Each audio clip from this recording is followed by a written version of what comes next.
Hello बच्चों, चलिए प्रश्न को देखते हैं। प्रश्न है आयनिक बंध को उदाहरण देकर समझाइए। तो चलिए बच्चों इस प्रश्न की मुख्य अवधारणा की बात करें। यहाँ पर मुख्य अवधारणा,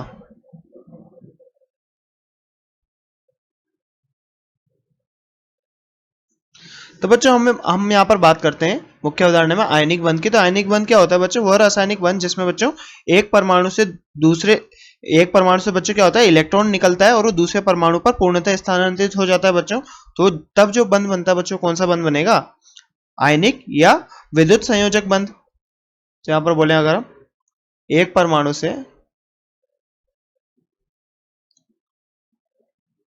इलेक्ट्रॉन दूसरे परमाणु पर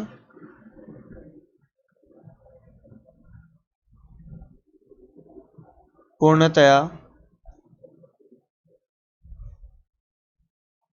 स्थानांतरित हो जाता है बच्चों, स्थानांतरित हो जाता है। तो बच्चों तब जो बंध बनता है उसे हम क्या बोलेंगे? आयनिक बंध। अब बच्चों आयनिक बंध को हम और क्या बोल सकते हैं? आयनिक बंध का बच्चों दूसरा नाम क्या होता है? विद्युत संयोजक बंध। विद्युत संयोजक बंध। तो बच्चों हम यहाँ पर आयनिक बंध को विद्युत संयोजक बंध भी बोल सकते हैं, विद्युत संयोजक बंध। अब बात करें बच्चों आयनिक बंध में क्या होता है बच्चों, तो एक विद्युत धनी तत्व होता है, विद्युत धनात्मक तत्व। और सामान्यतः बच्चों विद्युत धनात्मक तत्व कौन से वर्ग के होते हैं बच्चों? वर्ग फर्स्ट ए से थर्ड ए के मध्य। और बच्चों अगर हम इनकी बात करें तो ये क्या धनायन बनाते हैं बच्चों यहाँ पर, और इलेक्ट्रॉन त्यागते हैं, इलेक्ट्रॉन त्यागेंगे और क्या बनाएंगे बच्चों? धनायन। जबकि बच्चों यहां पर विद्युत ऋणात्मक तत्व जैसे कि बच्चों अगर हम बात करें यहां पर फिफ्थ ए से लेकर कहां तक?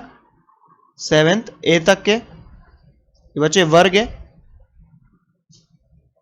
तो बच्चों ये क्या करते हैं? इलेक्ट्रॉन को ग्रहण करते हैं और क्या बनाते हैं बच्चों? ऋणायन बनाते हैं। और बच्चों ये धनायन और ऋणायन के मध्य बच्चों जो आकर्षण लगता है यहां पर, कौन सा? स्थिर विद्युत आकर्षण बल। स्थिर विद्युत आकर्षण बल। यही क्या होता है बच्चों? यहां पर आयनिक बल होगा, आयनिक बल। अगर बच्चों हम यहां पर उदाहरण की बात करें, उदाहरण में बच्चों हम लेते हैं NaCl का उदाहरण। तो यहां अगर हम NaCl की बात करें उदाहरण,